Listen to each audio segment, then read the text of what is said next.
Mami, this is the best protection that you can get while traveling for your baby, mga mare. So, dapat meron tayong car seat dahil kapag mahilig tayong mag-travel, especially if we have a long drive, kapag mag-vacation tayo, this is really perfect sa ating mga little ones. Kaya napakagandang mag-invest dito dahil nakasalalay talaga yung safety ni baby. At sa mga nagtatanong kung paano talaga gamitin itong car Ito yung seat, buckle niya, panoorin pwede nyo siyang ito mga i-adjust mare dito. ko. Hatakin mo lang siya para mag-fit siya dito sa shoulders niya.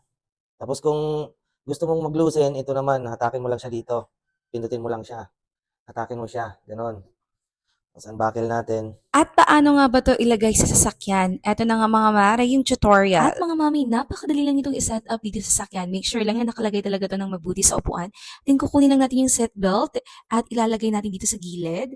Then after that, ibabakal natin mga mare ko. Ayan, tingin niyo naman, napakadali lang talagang sundan kung paano iset up to dito sa ating sasakyan. At after that mga mare, after nyo nga mabakal itong seatbelt natin, okay, hihilahin natin. And after that, you make sure natin na sa likod ay nakasupport pa rin yung seatbelt dito sa car seat. Then after that, i-check natin kung magalaw ba yung car seat or hindi. At ayan na nga mga mare ko, di ba?